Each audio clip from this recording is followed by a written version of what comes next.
I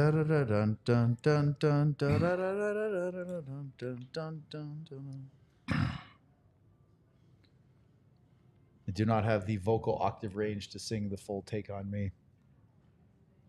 Roope Hintz. Oh, Johnny, you outdid yourself. Look at that. We are laughing at our producer's thumbnail already. Well done. Look at that, Luddy. Well done. Roope Hintz. Little spoiler alert. We have some lineup news to talk about. He got paid. What do you mean no pay? No, instead of Roope. Oh boy. Lud's dropping a third one in there. We'll explain it to Luds in a minute. What does the thumbnail mean? On the pregame show, Stars at Blackhawks right now.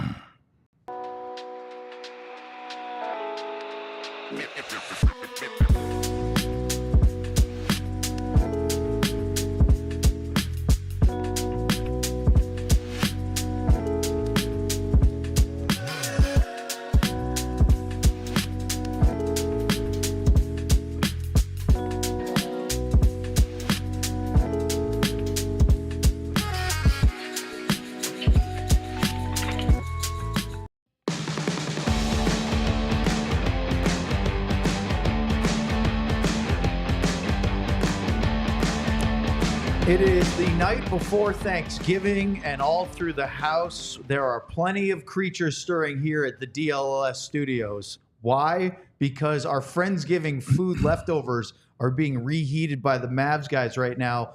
We're going to join them. We should just stop the show right now and go eat some pie and forget about it. But we'll actually not. Thank you, fellas. Craig Ludwig. Good job. Get him started. Look who's back. Sam Nestler back from the road. John Anderson, our producer. I'm Owen Newkirk. Let's get it started here as the Stars play the Hawks for the third time this year. Well, let's not beat around the bush. Roope Hintz will not play tonight. Apparently, he tweaked something undisclosed in the game against the Hurricanes, and so he will not play. Colin Blackwell will get back into the lineup for the first time in a while. But, Luddy, let's start with this Roope Hintz news. How this affects and impacts the Dallas Stars lineup to not have their number one center on the ice tonight. Well, I think what's disappointing for me is the way that he's played the last 2 or 3 games. I mean, we talk about him. We wanted to see that speed through the middle of the ice and see him back people off on the offensive blue line. He's been doing that. And a direct result of that is he's getting the puck, especially from Wyatt. You know, I think that's where generally he seems to be I don't know. In my head, I'm always seeing Roope kind of go over towards Robertson's and then cut through the middle towards Wyatt. And that way he knows he's getting that pass from him. So anyway, I think he's been the guy that we expected to see, and he's up and running. And so hopefully it's nothing that's going to keep him out too long. Sam, it's the schedule's so tight. We talked about this a lot. One game after another, every other day, back-to-back coming up this weekend. Obviously, we're going to talk about Tyler Seguin in a minute, but as Luddy just said, you hope that Roope is a short-term thing. Pete said day-to-day in his availability this morning. We know that doesn't necessarily always mean day-to-day, but you can hope it. Yep. Yeah. That's the whole thing with the depth is that you allow yourself the ability to put guys in when you need it, but that doesn't mean you want to allow it to drag on and start to become week to week and longer and things like that. So far, I think the longest injury is still Dumba, which was 4 games. So that's good. That's good luck on the injury front, and you just hope it's let's keep him out for one. It's against Chicago. We have 2 really big home games coming up. So the Stars lose to the Hurricanes on Monday night. They gave up 5 goals in the third period, squandering a 3-1 lead. They lose 6-4. They actually, in spite of all the poor play to start the third period and giving up the lead, they got one back and tied it, then took a late penalty, and their penalty kill could not get it done against a very good Hurricanes power play. They gave up their second power play goal tonight. They fall behind 5-4, then an empty netter, and it's over. Luds, when you had a chance to watch the game again, did you have any reactions that were different from our post-game show because you had time to see it? Anything to stew about that maybe is different from Monday night? Well, I've been stewing about it since game 1 this year, so you guys are just getting me going again. Yeah, I think, even on the couple early in the game, there was a chance right down the middle of the ice through a couple of defensemen. I just see some high-quality scoring chances. I think that don't need to happen, but they are happening. And so, just like Roope's injury right now, it is still early. I know before you know it, we're going to be at game 40, and we're going to be saying it's not. But I'd like to see that stuff get shored up, because the one thing that John and I did a thing about Otter the other day, and just how he's been so good and allows the guys to hang around games and kind of get their game together, and which is fine. I don't want it to get to the point, or I would be concerned that it ever gets to a point where these opportunities that are happening directly in front of him, especially the east to west ones, where he's got to move east to west, where you know what could happen. I mean, you get fatigued, and that's the last thing we want to see is that guy have to go out for a game or two or whatever it may be. So I just think if they can tighten some of that up and be more of the, because we know that they're a team that leans forward. We know there's a focus on that. I just wish that there could be as much of a focus for not giving up quality chances in front of their goaltenders. Sam, it feels like this team is 2 steps forward, 1 step back. And they're if you look at the standings, there's a gap between the top 3 teams in the Central Division and the rest of the Central. And that gives Dallas a little leeway, even though they're not they're in 3rd place behind both Winnipeg and Minnesota. What do they have to worry about? Well, Utah, after a good start, it's kind of been floundering. We'll see them on Monday for the first time in Salt Lake City. St. Louis maybe starting to get going. They're winning again after winning Jim Montgomery's first game as head coach of the Blues. I think they're going to be a problem, because I think Monty will get them in the right direction. And Doug Armstrong, as we both know, will not sit around and wait. And then you've got these other teams. And Chicago is right in the middle of that, of just not very good, can't seem to keep it together. And so there's a different level of problems. We're going to talk about special teams in a minute. But the Stars' problems are the kind of thing that most teams in the league would love to have. Yeah, it's like the what did Pete say? You can never have too many centers, or you can never have too many defensemen, or you can never have too many goalies, whatever the answer is. And that's when we're talking about, we get so into, I mean, questions about Nils Lundkvist. We dive into so much of his development. That's because a lot of times there's not a ton more to talk about, because you have a top line that's going well. You have deep 6 or 7 defensemen. So yes, it's a good thing when you're really diving deeper into those things. And the thing that I started thinking about this year and last year a little bit too is Dallas was so good, 1 point out of the President's Trophy, and they had arguably the hardest path to the Stanley Cup final of every team. So more and more, I'm just starting to think, I don't think it's get in, just find a way to get in and then figure it out, because I do believe the seeding can be more important, but just staying in that 2 to 3 range of your division with a chance to win the division at the end of the year, I think is a good way to look at it. And that is where the Stars are kind of sitting, and just figure your stuff out as you go versus burst out to a really great start and struggle a little bit longer on there. So I think that's kind of a good way to look at where they're at. All right, let's hear some audio. Let's start with a video too. Pete DeBoer, Luddy, talked about this morning Monday's game overall, and it was asked about special teams, but he gave more of an overarching answer here. It wasn't a good night on special teams for us in general, not just power play. Our 5-on-5 game was pretty good. I'd like to carry over a lot of what we did in Carolina 5-on-5 against arguably the best analytics 5-on-5 team in the league. So, we did some good things. The special teams, were the difference in the game. So we've obviously got to get that cleaned up. So, yes, they went 0 for 2 on the power play, on the penalty kill. Those 2 power play goals. They gave up a shorthanded goal and another that was a couple of seconds after a Stars power play ended. Effectively, another shorthanded goal. Sam, you brought that up the other night. He said he liked their 5-on-5 play against Carolina. Do you agree? Going that way, going north, I do too, because it's coming together for him. But unfortunately, there's some things that are happening going the other direction. So, but again, we don't know what goes on behind the interviews and things like that. One thing we know is very rarely, and you're there every day with him, he doesn't throw his players under the bus. For the most part, he defends them, protects them, and so. But I mean, if you watch the game, and I'm not talking about the special. Yeah, there's things on the special teams too, for sure. But just the coverage in their end at times, I get concerned with, too much running around and things that don't need to be happening. We even saw a goal, I believe it was a shorty, or was the Jarvis one where Miro went over to the wall and Stankoven was on his way back.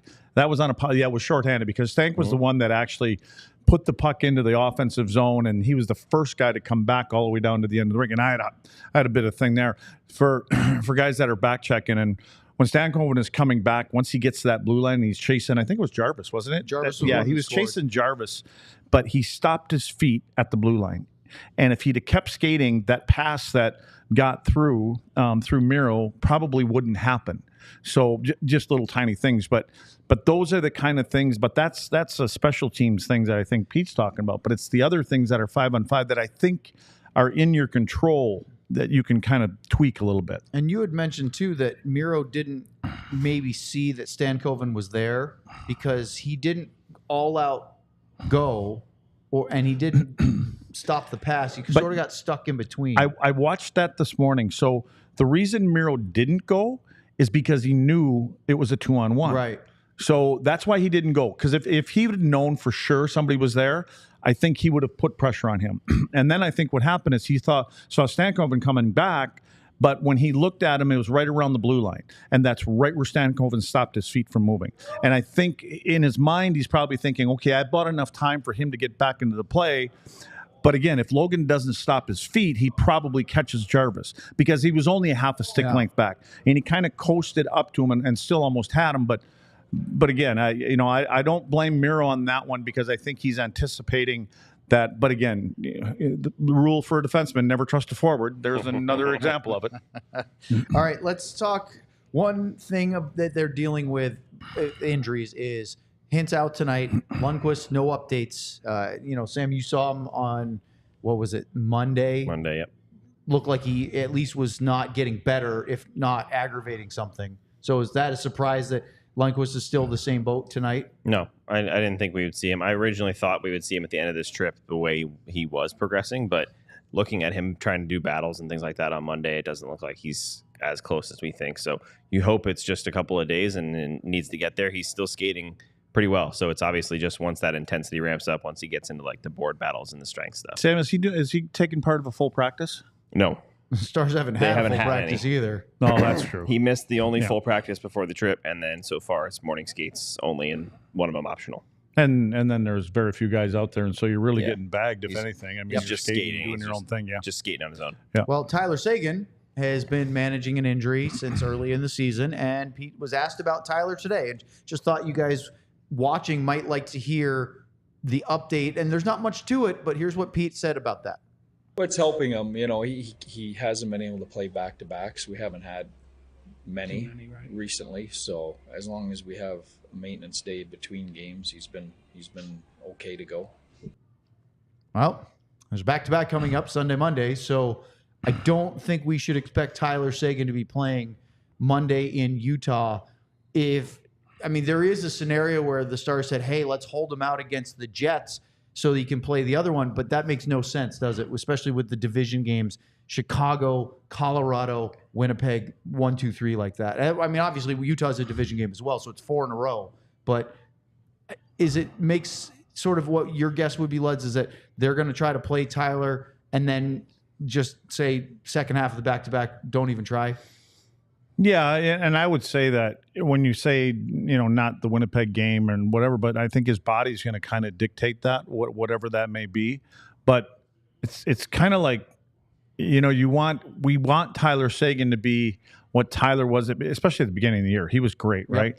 We want him to be that guy from game 62 to game 82 is what I would hope for, where he is there. So I would think that they'll monitor that. Obviously, they are monitoring it, and if it's something that he needs more than just a game off, they may just say, listen, let's tap the brakes here. And because, again, I think of a car limping down the road and you're trying to get to the station before, the wheel falls off. So, they're gonna do the right thing by Tyler, and probably ultimate. And sometimes I was just gonna say, it's gonna be up to Tyler, and sometimes that's not good because a hockey player is gonna say I can go, and so if that's the case, then somebody's got to say, well, you're not going to go, and we're going to do this, and we're going to have this plan, and we're going to take a couple weeks or a week or whatever it may be, and we're going to get you as good as we can get you. And, again, I don't know what the heck it is, but if there is something that's bothering him, they obviously have a plan. There's a reason they're holding him out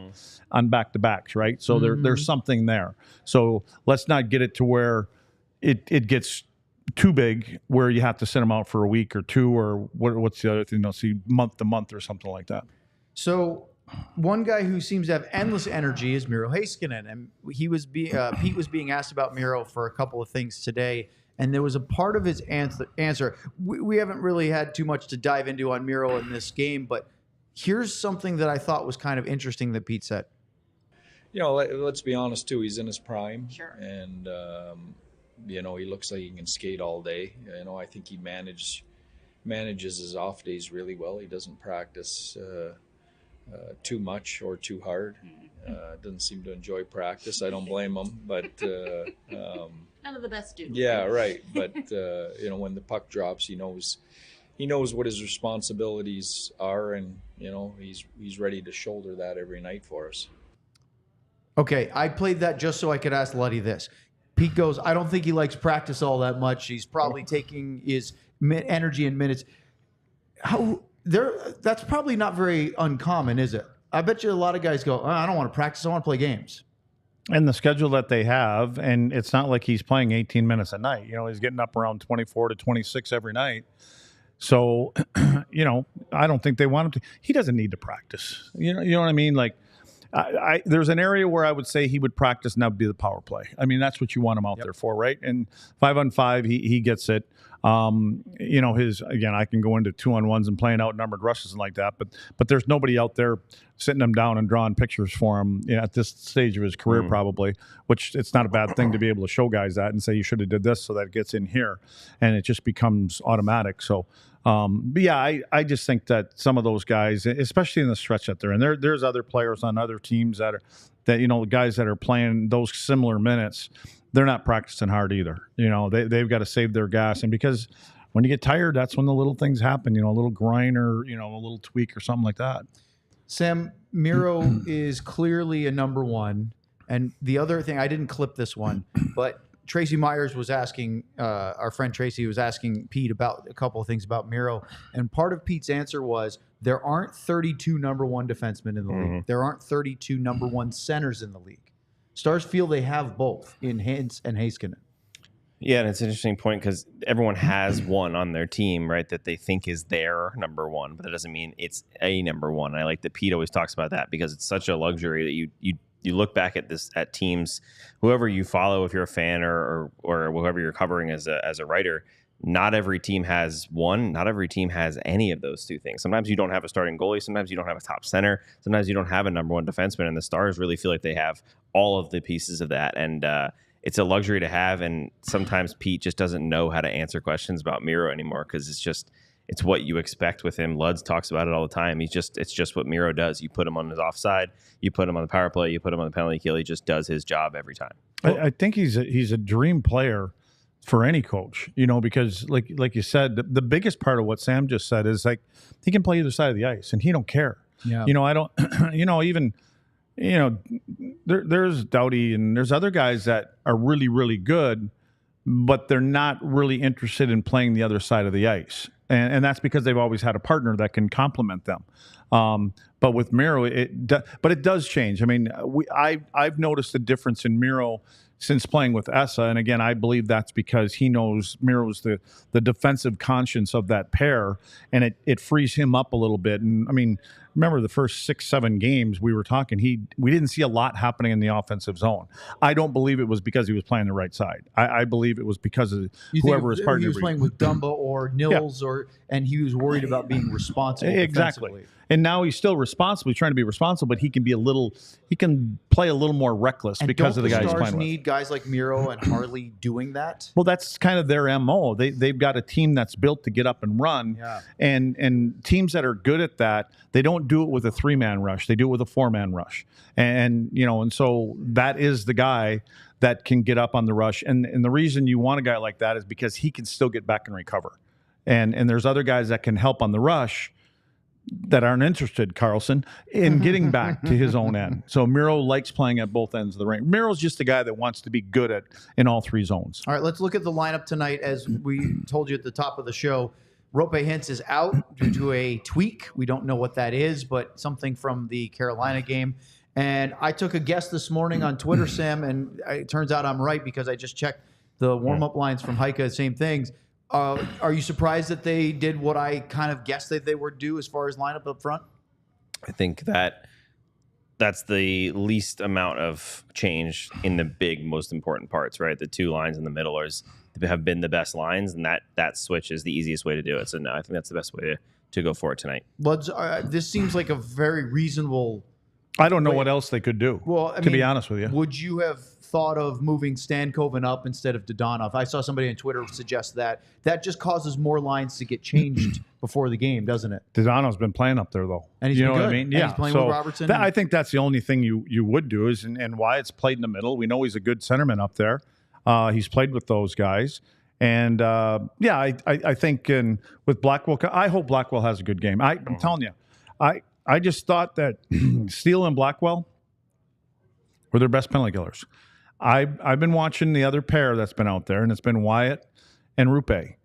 And there's more chaos going on in the defensive zone with them overplaying above the tops of the circles, where when Steele and Blackwell are there, they seem to know where each other are. The other two guys have been chasing a lot. And there's a reason that some teams are getting some power play opportunities, because they're finding the seams as one guy's going, the other guy's circling back. They're finding seams to the half wall and then back to the middle of the ice. Well, I'm glad you mentioned Blackwell, because I have some clips of him today speaking before the game. Non sequitur. That's called a segue. That's what I said. 5 games. Unintended segue. He hasn't played because he last played against the Bruins at home, had an assist, also had a mistake, and that seemed to lead to getting Maverick Bourque back in the lineup. So November 14th against the Bruins, his last game, he's missed 5 as a healthy scratch. And he was asked this morning about dealing with being out of the lineup and trying to get yourself back up to speed quick. Yeah, you know what? I don't think you can. I think you just, it's kind of one of those things where you missed a little bit of time, 2 weeks here. So first couple shifts, stuff like that, first period, definitely try to keep it pretty simple earlier, try to find your legs, and then just don't be afraid to make a mistake. I've done it a handful of times. I think when coming out of the lineup, coming back in over the course of my career, it's just one of those things when that's maybe in the back of your mind. You don't play the game that you're accustomed to playing. So I think just kind of going out there and obviously played against these guys, played in this building a bunch. I get to play with some good players here on my line tonight that have been playing really, really well. So it's just kind of, following their lead and putting pucks hopefully in areas that, makes them successful. And then that's how we'll gel as a line. Well, I've got another one for you, because that's interesting. He's talking about gelling as a line, because the fourth line, whether it's been with Dodonov or Blackwell or Bourque, Beck, Steele, they gelled pretty quickly. Here's what Blackwell had to say about the way the Stars' fourth line has been playing. Do you like this fourth line? Because, we've seen other lines where they may be more physical or whatever. They play 5 to 8 minutes. This is a line that's really one of those. That's in this organization. What they've done is your 12-minute every shift line, and it's your job to bring the energy and get the puck in the other end and defend by playing offense, and that just seems like a fun line to be on. For sure. I think tonight playing with Oscar has been awesome, especially the last 5 games here. See how he's grown, and just like his position, kind of the way he's seen the game. He's been doing a great job. And then, Sam, I think, is probably one of our probably most underrated players. He's been able to jump up and down the lineup, and he always, has that offensive punch as well. And they've been great over the last kind of stretch here. So for me, kind of just trying to, like I said, try to find what has been making them successful and trying to stick to that. I definitely think we're seen as a fourth line, but everybody kind of complements each other pretty well. And I think when you're playing, like you said, 12 minutes a night or something along those lines, you can do a lot with that in this league. I've definitely done less than that majority of my career. typically been an 7, 8 minute line. Yeah, now. so I think it just goes back to, playing the game the right way, and then, developing and gaining that trust from the coaching staff that you can be put in good situations, and maybe give some of the bigger guys a little bit of a break so they're not playing heavy minutes, and towards the end of the game, they can play the game that they want to play offensive, and not, we can, that's our job to hopefully be good in the D zone and get the puck out of the zone so that they can play offense, and then we can handle our own in the offensive zone as well. That's literally the Pete DeBoer system. Obviously they have X's and O's details, but it's playing 4 lines. It's having your guys fresher late in games, late in season, and not being burned out before the playoffs. Same thing as a game. I mean, 4th line guys, that's why it's easy for guys like that. It's not easy sitting out ever, but they, when we talk about other players complimenting other players, these guys all play in straight lines. There's no east-west in their game, and they know there isn't going to be. And I love that the part where he says, give the other guys a rest. You're trying to go out there. You're trying to eat up 30, 45 seconds, a minute, maybe a minute 10 of good hockey, maybe get a chance or two. You're not a liability in your end, and that's getting the opportunity for the top guys to get a rest. And that's part of your job. And you come out of a game like that, you want to be even or plus, and that's a great game for you. And if you get 10 minutes or 12 minutes, you did your job, because on this team here, they roll. I mean, very rarely do we see anybody above. I mean, Wyatt's gotten up to 17, 18 minutes a night. There's a guy that's playing on both sides of the puck and in his own and power play, penalty, all this other stuff. But for the most part, they're all somewhere around 15 to 16 minutes. It's a great way to be able to run your lines and keep energy from shift to shift, period to period, even game to game. Yeah, I will say Oscar Beck, too, is someone that I've noticed. I liked his game a lot in camp. He earned the spot right out of camp. He's gotten much better as the games have gone on. He's felt a lot more comfortable, and players are starting to notice that. I don't remember if it was Steele or Blackwell. Someone was talking about his game specifically this morning, talking about how much more confident he looks with the puck and without the puck. And I just think getting the physicality and the speed that they have right now on that 4th line, it's just the perfect balance. All right, let's talk about the Blackhawks for a moment. Well, actually, real quickly, we'll show the D for the Stars and the goaltender, because Casey DeSmith is getting the start. So he'll try to rectify. I thought his last game was the first one where it wasn't great for him. The other ones, it felt like he very much gave them a chance to win. I know it wasn't just on Casey. There were some weird goals given up, but I'm sure he's going to want to respond to that. The D pairing's expected to be the same. Now we look at Chicago, and Letty, I'm going to you again, because Connorbedard is mired in a 12-game goal drought. Hasn't scored since he put the puck in the net against Dallas in their first meeting this year on October 26th. He does have 6 assists in those 12 games, but this is becoming a real thing, a scoring slump for their big, young superstar. Yeah, he's lost his confidence. I mean, that whole top line in the last 10 games, they're minus 28 combined. Their best line is the 3rd line with Dickinson, Foligno, and Mikheyev on there. But I think for Bedard, he's not getting the puck back. And he's even talked about his confidence, and my God, he's 19 and he's a superstar. You know what I mean? So he's going through it right now. But they trot him out. The other thing is I have no idea why he's playing center. I know he's a center. He's 30%. 30% on faceoffs, right? Well, look, he's the future. We talked about do you have a number one Yeah, but center? don't ram it down his throat. Is Connor Bedard a number 1 center right now? No. Do the Blackhawks have a number 1 center? I don't think they do. No, I don't think they do either. Well, now look at their defensive pairings. Do they have a number 1 defenseman? Seth Jones is hurt. He could be arguably their number 1 D. Seth would be their number 1 when he's healthy. But then again, Seth isn't a Miro Heiskanen. That's what I'm saying. I think when Seth, I had sent him a message once, and it was after half a year when he first got there. Seth is a good all-around defenseman. And I think he signed a big deal. Good for him. He got some money and and all that. But he's not Miro. He's not one of these guys that flies up and down the ice. He's a big guy. He defends well. He plays well on his end. He can be physical when he needs to. He's not overly physical, but he can lend to the offense. If he wasn't on such a high price tag, of course, could exactly. he be a compliment to Miro? Could that righty-lefty, would you like to see that duo together? Oh, yeah. But I will say this. The same thing with Blake Coleman. There were opportunities here. I just from the standpoint of everything that goes on around your friends, your city, you know where I'm going with it. And so I don't have to say it. But it's hard to live in a city where you're from and grew up in and play. And I think he's done the right thing by playing someplace else. I just wish that through his, the key years of his career, that there was more around him, more that could lend for him to get into some playoff games and get deep in the playoffs. Sam, final thought here of our pregame show. Chicago is a bad team, but finds way to get good results and then bad ones. They have wins over Florida and Minnesota recently and losses to Anaheim, Seattle, and Detroit. What do you make of them? They're rebuilding.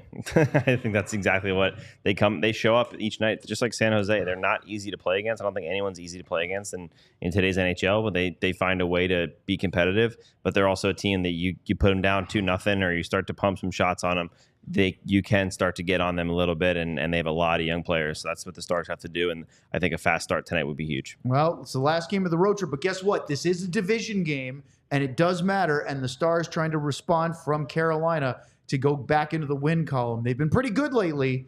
Let's see if they can continue it. Watch it on Victory Plus. We will see you for the postgame show right afterwards. Oops. I believe John. that they are going to crush these guys tonight. What was that one? He missed the button. Y'all silly like the mayor.